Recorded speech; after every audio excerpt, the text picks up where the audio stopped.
bem-vindo ao episódio ilustrado do Tanoshi Nihongo Podcast. A nossa playlist de áudios completa está disponível aqui no YouTube ou nas plataformas de streaming de áudio. Bom episódio! E aí, minasan, o genki desu ka? Boku mo genki desu yo. Estamos já no nosso 5º episódio e, como eu disse, antes de fazer uma revisão dos assuntos que foram abordados até aqui, vou falar da terceira forma de escrita que ainda não foi apresentada, que é o kanji. E tanto quanto o hiragana e o katakana, é muito importante saber identificar suas características. Hoje vamos desenvolver mais um aspecto conceitual dessa forma de escrita e alguns métodos para poder identificá-la mais facilmente nas frases. Contudo, já fazendo um disclaimer, você não vai, logo ao final deste episódio, sair lendo todos os kanjis que vierem, muito menos vou apresentar uma fórmula ou técnica mágica para conseguir ler todos os kanjis existentes. Mesmo porque são muitos símbolos e o estudo e a assimilação deles requer muita prática de leitura, reconhecimento e memorização, e isso leva tempo. O objetivo então é apresentar o que são esses caracteres e como eles se relacionam com a formação das palavras e sentenças da língua japonesa. Espero que ao final deste episódio você pelo menos consiga melhor compreender e começar a praticar. Então, sem mais enrolação, vamos começar. Como você ama atropelar.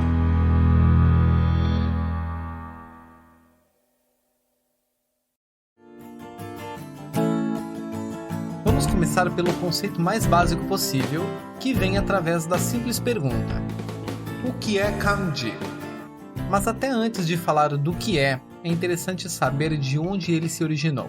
Isso porque o kanji não é uma forma de escrita originalmente japonesa, e sim chinesa, visto que foi importado pelo Japão por volta do século IV. Agora, falando bem resumidamente, até porque se for pesquisar na internet você vai achar um detalhamento muito maior e, portanto, vamos poupar tempo e ir direto ao que interessa.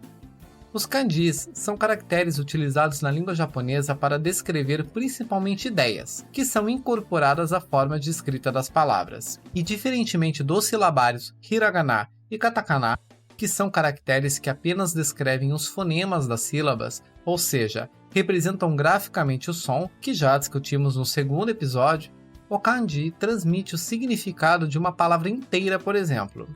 E por este motivo, ele também é chamado de ideograma.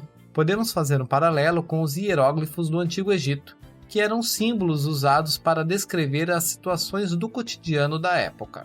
E o kanji na China também nasceu com esse propósito, e depois foi evoluindo até os traços que hoje existem. Já no Japão, o kanji foi adaptado ao idioma, tanto na forma de pronunciar cada símbolo, quanto na escrita das palavras japonesas, pois estes ideogramas foram combinados com o hiragana, substituindo toda ou parte das palavras que são escritas até então. Mas, novamente, por que ele define uma ideia? Como assim? Isso se dá pelo fato de cada ideograma não estar preso, podemos dizer assim, a uma única palavra ou pronúncia. Ou seja, um único kanji pode ter mais de uma pronúncia, isto é, lemos ele de formas diferentes dependendo da palavra que o ideograma compõe. Bem como um mesmo kanji pode compor várias palavras diferentes que podem ou não ter uma mesma relação de significado. Por exemplo, há kanjis que estão presentes em 2 palavras e essas palavras não têm, a princípio, um significado semelhante uma com a outra. Para ilustrar um pouco isso, vamos exercitar um pouco a nossa imaginação. Imagine que vamos recriar a língua portuguesa. Aliás, para deixar mais palpável, pega uma folha de caderno e um lápis e escreva conforme as instruções que farei a seguir. Primeiro, imagine na sua mente um triângulo isósceles. Lembra, né, do triângulo isósceles das aulas de geometria? O que é triângulo isósceles? Eu não lembro nem o que comi no café da manhã, vou lembrar o que é isso? Seja menos pedante. Tá bom. Triângulo isósceles é um triângulo de lados iguais. Mas esquece, vamos só pensar em um triângulo. Qual a principal característica que um triângulo tem? Pensa aí um pouco.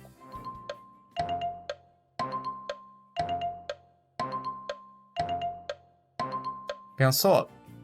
Podemos dizer que a principal característica dessa forma é que ela possui 3 lados sempre. Se ela tiver mais algum lado, ela deixa de ser um triângulo, correto? Agora, guarde esse conceito um pouco. Em seguida, escreve nessa folha que você pegou a seguinte frase: Eu comi 3 ovos hoje. Eu comi 3 ovos hoje. Mas a palavra 3 escreva por extenso, T-R-E-S. Na linha de baixo, escreva de novo a mesma frase, porém dessa vez você vai substituir a palavra 3 pelo símbolo do triângulo. Muito bem, então agora você vai ler essa segunda frase de novo, porém quando chegar no triângulo, você vai ler ele como 3. Ou seja, nessa frase nós transformamos este triângulo numa palavra que será lida como 3 e não triângulo. Perceba com isso que atribuímos o conceito deste símbolo representar a quantidade 3. E também substituímos as letras T, R e S pelo triângulo. E com isso já podemos colocar no nosso novo livro de regras da língua portuguesa que toda vez que for escrever a palavra 3, podemos substituir o símbolo do triângulo, caso a pessoa deseje. Até aqui tudo bem. Tudo bem nada, vou te denunciar para a Academia Brasileira de Letras, que tá querendo corromper o português. Não exagera, é só uma suposição para poder entender o conceito de kanji, tá legal? Então continua, seu conspirador. Ignora, gente, a edição adora causar no meio dos episódios. Mas vamos continuar o raciocínio. Agora, na sua folha, pula 2 linhas e escreve esta segunda frase. Já é a terceira vez que venho neste restaurante. E na linha de baixo, escreve de novo essa frase, mas dessa vez você trocará as 4 primeiras letras da palavra terceira, que é o T, o E, o R e o C, pelo símbolo do triângulo. Aí você terá um triângulo, seguido das letras E, I, R, A, eira. Então a frase vai ficar assim: já é a, símbolo do triângulo, eira vez que venho neste restaurante. Mas do mesmo modo, quando for ler esse triângulo eira, você lerá terceira.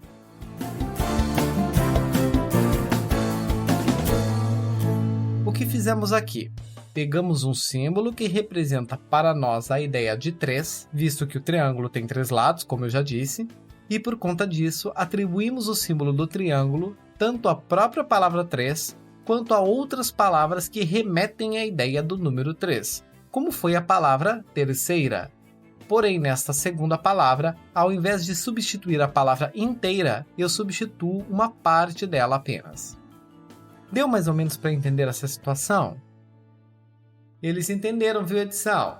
Ninguém vai sair colocando triângulo em tudo que é palavra, tá? Essa foi uma ilustração para podermos entender como o kanji funciona, pois cada kanji carrega toda uma ideia e, diante disso, ele substitui toda ou parte de uma palavra, como foi no caso destes 2 exemplos. Ou então, pode caracterizar conceitos inteiros apenas com kanjis. Quer ver um exemplo disso? Vamos representar juntos um conceito inteiro através de alguns ideogramas. Na sua folha de caderno, desenhe as seguintes imagens na mesma linha, uma do lado da outra. O primeiro é uma flor. Depois, um sol. Em seguida, uma folha de árvore. E por último, um floco de neve. Tá fácil entender esse conceito, né? A flor representa a primavera, o sol, o verão, a folha, o outono e o floco, o inverno. Com isso podemos, hipoteticamente, antes que eu seja censurado de novo pela edição, que sempre que esses 4 símbolos estiverem escritos juntos, eles representarão o conceito de estações do ano. Apenas para efeito de nomenclatura, podemos definir como regra que esses 4 símbolos, quando estiverem juntos, serão lidos apenas como estações. Aliás, um conjunto de 4 kanjis que representam as estações do ano em japonês realmente existem, mas obviamente não são esses desenhos óbvios que inventamos agora. Concluímos então que o kanji é um símbolo ou um conjunto de símbolos que representam ideias, gerais ou específicas, e que suas leituras, ou seja, a forma como pronunciamos o ideograma, pode mudar de acordo com a palavra que ele representa ou compõe.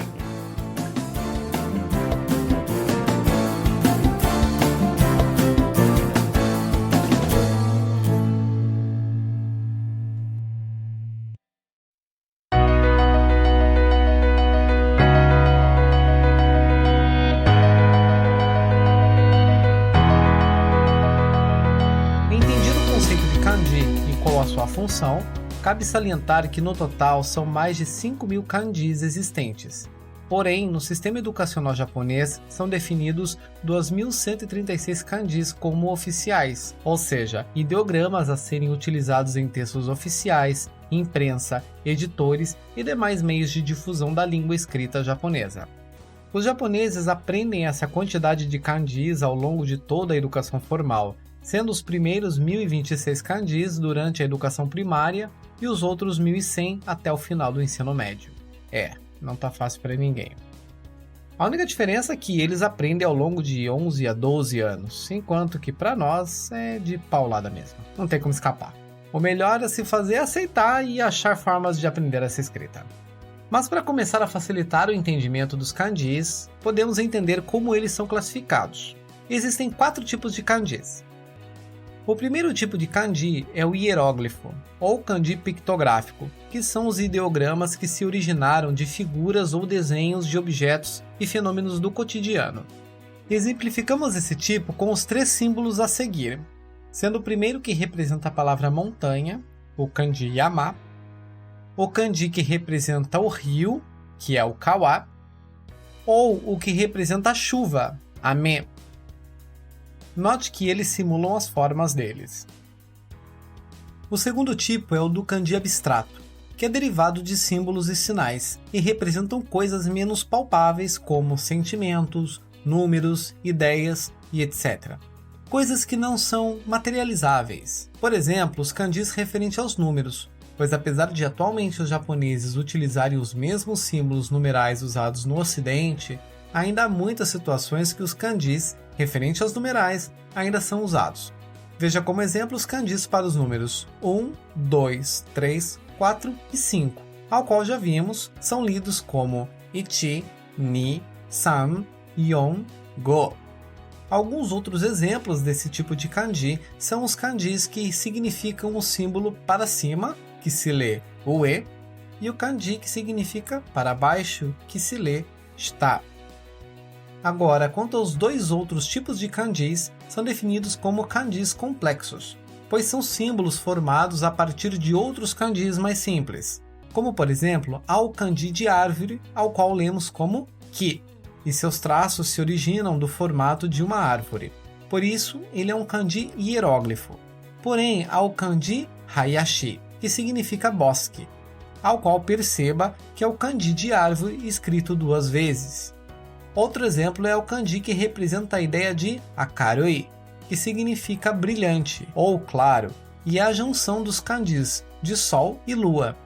Estima-se que cerca de 2/3 de todos os kanjis são do tipo complexo, isto é, que são compostos por outros kanjis. Porém, a maioria dessas junções são feitas a partir de kanjis básicos, que são aprendidos logo no início, o que reforça que aprender bem os kanjis básicos facilitará a identificação desses kanjis complexos. Fica a dica.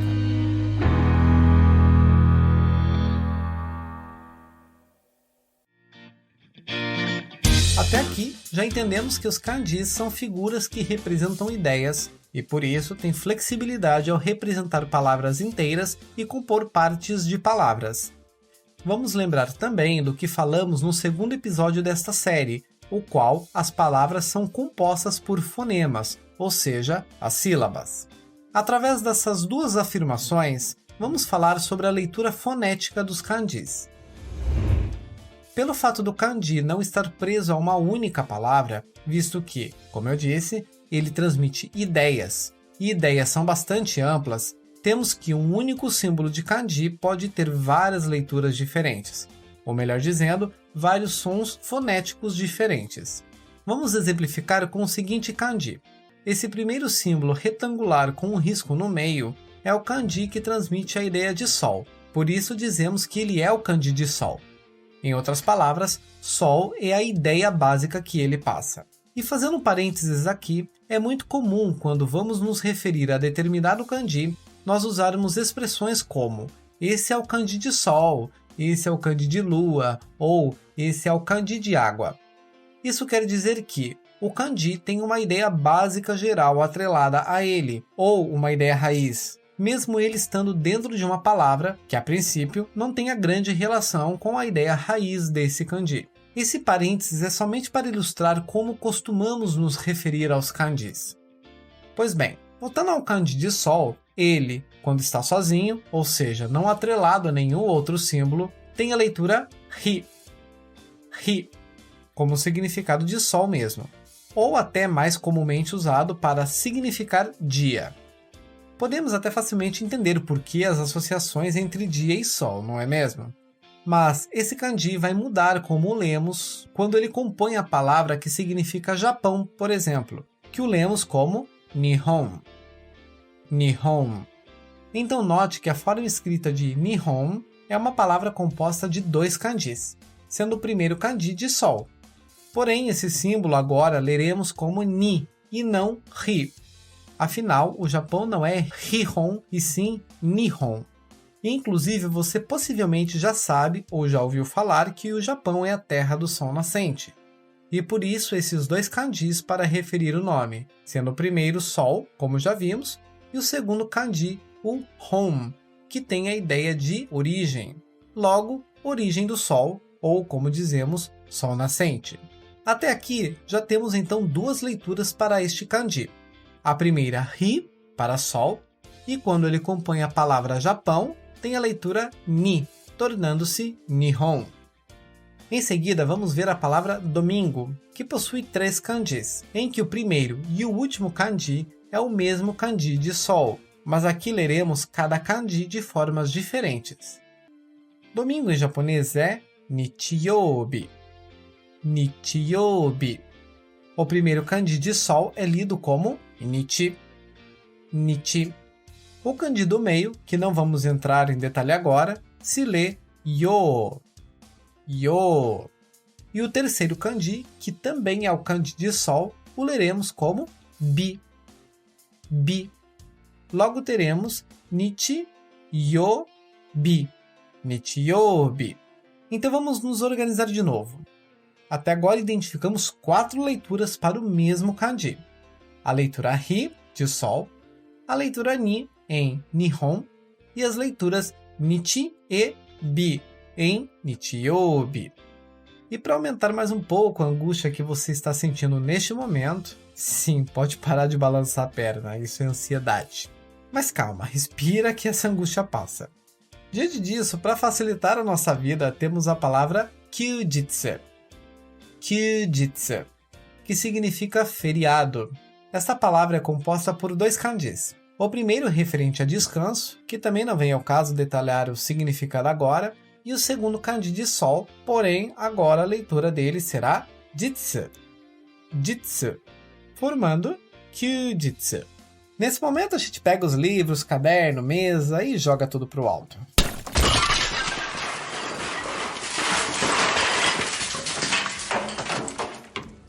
Mas depois de passar essa fúria toda, podemos concluir o seguinte ponto. O kanji não é preso a um único fonema, que chamamos aqui de leitura, como é o caso do hiragana e o katakana, que têm seus fonemas específicos e que não se alteram. Portanto, cada kanji pode ter de 1 a 4 ou até mais leituras atreladas a ele, e estas leituras são categorizadas de acordo com a sua origem, isto é, quando ela foi importada pelo Japão. As categorias são 2, a leitura On e a leitura Kun. A leitura On é a pronúncia dos kanjis baseada na leitura chinesa, porém na época em que os kanjis foram importados pelo Japão. Já enfatizo isso, pois não é saber ler os kanjis que conseguiremos de bônus aprender o mandarim, pois são 2 línguas completamente distintas uma da outra. O que temos é que quando os japoneses trouxeram os kanjis para compor a sua língua, muitos sons que eram atribuídos aos kanjis pelos chineses se mantiveram nos kanjis em palavras do japonês. Porém, muita coisa mudou da forma falada da língua, tanto do Japão quanto da China. Afinal, estamos falando de 1600 anos de lá para cá. Já a leitura Kun é a adaptação da leitura do kanji de acordo com as palavras que já existiam em japonês. Ou seja, mantiveram a forma como a palavra era dita e colocaram o símbolo no lugar do símbolo anterior. Como fizemos há pouco quando trocamos algumas letras da palavra terceira pelo triângulo no nosso exercício mental. Isso tudo é o que gosto de chamar de uma bela salada linguística que se tornou o Nihongo. Eu não aguento, eu não aguento, eu não aguento, eu não aguento! Na realidade, essa questão de entender o que é leitura on e leitura kun só basta saber a título de conhecimento adicional, pois não vai acrescentar facilidades para ler os textos.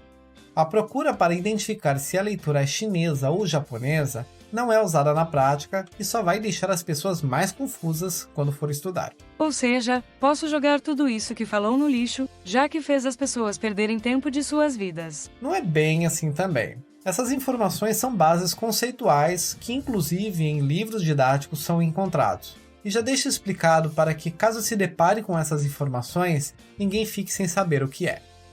Mas, em suma, o que acho interessante focar com relação ao kanji é: uma boa forma de memorizar tanto o significado quanto a leitura dos kanjis é aprendê-los gradualmente, conforme eles vão surgindo nos textos. Porque pegar um livro de kanjis e tentar decorar sem contexto será muito mais cansativo e menos eficiente. Tente aprender a leitura do kanji junto com a palavra que ele compõe, não pegar o kanji isolado e tentar decorar todas as leituras atreladas a ele. Até porque são mais de 2.000 kanjis, e se for multiplicar pela leitura de cada símbolo, é irracional. Inclusive, aprender kanji em conjunto com a palavra e com o contexto que ele está inserido faz mais sentido. Afinal, fazemos a leitura dos textos por palavras e não letra por letra, do mesmo modo que fazemos no português. Pode observar, quando lemos um texto, não ficamos identificando cada letra para depois saber o que significa. Simplesmente batemos o olho na palavra inteira e já conseguimos identificar de acordo com o mesmo padrão que temos gravado na nossa mente. Como se cada palavra fosse uma fotografia única e não um conjunto de letras. E por último, treinar a leitura dos kanjis também ajuda a memorizar o significado, uma vez que a memória mecânica é uma forma de forçar o seu cérebro a reter as informações. Principalmente para quem está começando o estudo do japonês, os livros didáticos costumam colocar o que chamamos de furigana, que é a leitura do kanji escrita em hiragana, mas comumente colocado em cima do kanji. Porque o estudante, não só o estrangeiro, mas o próprio estudante japonês nativo, obviamente ainda não sabe como se lê os kanjis. E isso ajudará a ler aquele símbolo até memorizá-lo. Mas em textos padrões do cotidiano, não é comum ver muitos kanjis com o furigana. Quando há furigana, é porque se trata de kanji de rara utilização ou fora dos kanjis oficiais. Ou ainda, quando o público-alvo de determinado texto é mais jovem, como por exemplo, em livros de mangás juvenis. E uma outra situação que vemos o furigana é em quase todos os formulários no qual é preciso preencher o nome da pessoa e o endereço. Porque como o nome dos japoneses e o nome das cidades são escritos em kanji, podem haver situações em que a leitura desse kanji não é a leitura padrão usados nas palavras, ou são kanjis muito antigos com nomes históricos que caíram em desuso. Então, para evitar confusão na hora de pronunciar o nome da pessoa ou da cidade, sempre haverá o campo para inserir o furigana em cima do kanji. Logo, o furigana é um parceiro e tanto durante os estudos.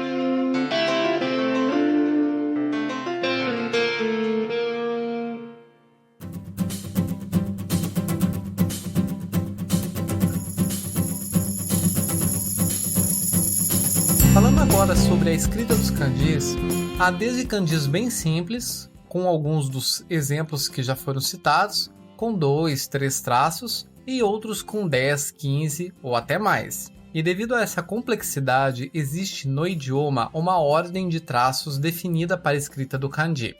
É obrigatório seguir essa ordem? Não necessariamente. Você pode escrever da forma que achar mais conveniente e confortável para você. Mas a ordem que se tem estabelecida facilita a escrita dos ideogramas e evita que façamos traços errados, visto que, dependendo do símbolo que você estiver escrevendo, alguns traços feitos diferentes podem alterar o significado do kanji. A ordem de escrita dos kanjis segue 3 etapas básicas. A primeira é a escrita das linhas horizontais, da esquerda para a direita. A segunda é de cima para baixo. E a terceira é a chamada escrita em quadrado. Nesta, inicia-se fazendo uma linha de cima para baixo. Em seguida, escreve uma segunda linha horizontal a partir da ponta de cima da primeira linha que foi feita.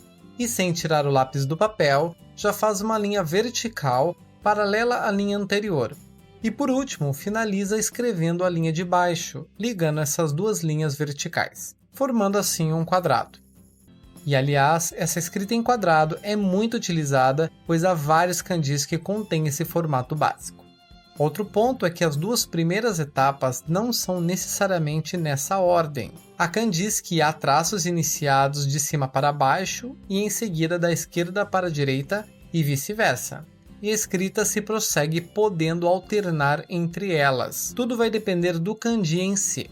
Normalmente os dicionários eletrônicos, sejam em aparelho ou em aplicativos, ou até aplicativos de kanjis, mostram como escrever a ordem do kanji que você pesquisou. Volto a dizer que você deverá escrever como achar mais confortável para você, mas essa ordem padrão facilita bastante na memorização e na própria forma de escrever. Então, vale a pena praticar. Existem também formas de escrever o kanji quanto ao acabamento dele, se ele é mais fino na ponta ou mais grosso. Mas isso você vai se acostumar enquanto ver cada kanji e for praticando a escrita. Esses detalhes são aplicados no Shodo, que é a arte da caligrafia japonesa, que é uma arte mesmo. Existe toda uma técnica tradicional para escrever e até o posicionamento de corpo, braços e punho. É utilizado ao invés de uma caneta, um pincel especial e tinta nanquim escrito no papel de arroz. É uma arte milenar, pois a sua origem remonta ao século I, em 300 a.C. O Shodo ainda é ensinado nas escolas primárias, afinal faz parte da história japonesa. E é uma arte muito bonita que vale a pena pesquisar.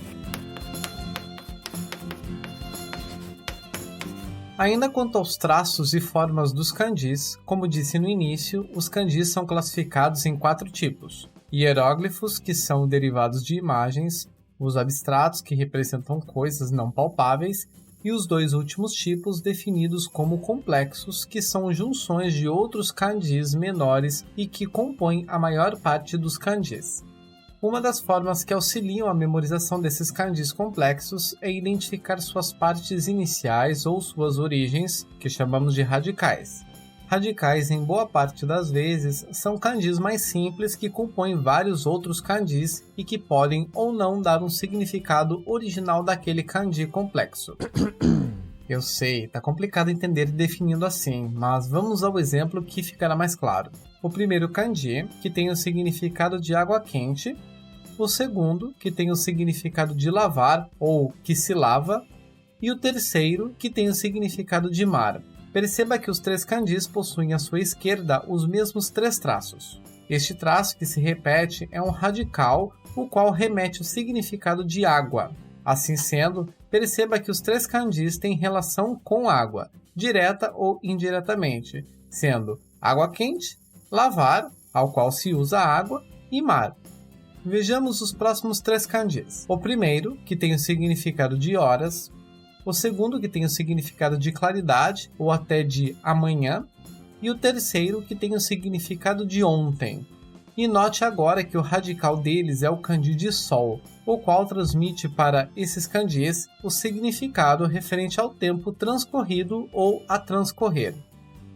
Esses radicais podem estar em vários lugares: à direita, esquerda, em cima, embaixo ou no meio do kanji. Para cada kanji complexo, tem seu radical específico, e saber identificar bem ele facilita não somente para lembrar de como escrever o símbolo, mas para diferenciar um kanji do outro, pois há kanjis que são bem parecidos entre eles, mudando apenas o radical. Veja como exemplo a diferença entre o kanji de água quente, que acabamos de ver, com o kanji que tem o significado de lugar. O que mudou entre os dois foi apenas o radical, sendo o primeiro transmitindo a ideia de água, como vimos, e o outro é um radical que remete à ideia de terra, de chão. As diferenças são até sutis, mas que mudam completamente o significado. Ao todo, são 214 radicais que estão espalhados em vários kanjis. E alerto de novo, querer decorar os 214 radicais também, na minha opinião, é um esforço desnecessário. Apenas saber que esses radicais existem já fará você prestar atenção quando ler os kanjis, e assim evitar confusão. Uma última característica sobre a escrita japonesa é a direção em que os textos são escritos. Atualmente, os textos japoneses, como cartas, relatórios e etc., por influência do Ocidente, são escritas em linhas horizontais da esquerda para a direita, como costumamos escrever. Porém, originalmente, os textos japoneses são escritos de cima para baixo. Isso mesmo, escritos em pé e da direita para a esquerda. Ainda podemos ver bastante dessa forma em alguns documentos oficiais japoneses, nos livros e nos mangás. E ainda mais uma curiosidade: caso não saiba, tanto os livros como os mangás e revistas são iniciados de trás para frente, comparado à nossa forma de leitura. Ou seja, ao invés de abrir o livro do lado direito para o esquerdo, você abre ele ao contrário, começando pelo final dele, por assim dizer. Digo pelo final de acordo com a nossa perspectiva, pois para os japoneses o nosso começo do livro é o final. Portanto, na perspectiva do japonês, o nosso livro é lido ao contrário. É bem interessante. E por quais kanjis devo começar a aprender ou memorizar? Conforme repeti em vários momentos neste episódio, uma das técnicas é memorizar o kanji conforme for aprendendo os vocabulários e as gramáticas. E além de escrevê-los dentro das frases dadas em exercícios, também separar algumas folhas para reproduzir algumas vezes apenas os kanjis para treinar a ordem dos traços. Para quem deseja estudar focado para o Nihongo no Ryoku Shiken, a ordem dos kanjis é bem parecida com as encontradas no livro que estamos usando de base. Porém, há também outros livros didáticos focados no estudo dos kanjis que são aplicados no teste. Mas ainda assim acredito que estudar com contexto, ou seja, usando frases e textos, é uma forma mais eficiente de memorizar.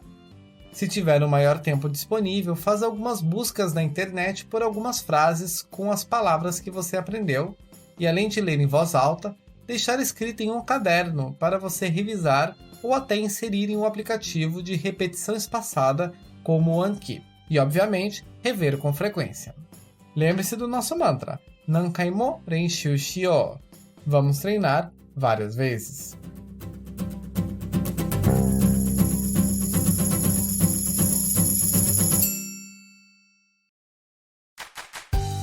E aí, gostou do episódio de hoje?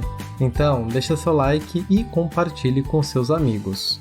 Lembrando que há outras dezenas de episódios disponíveis aqui no YouTube e em todas as plataformas de áudio, como Spotify, Apple Podcast, Amazon Music, Cashbox e YouTube Music. E te agradeço por ter nos ouvido até aqui. Arigatou gozaimashita! E te espero nas plataformas de áudio.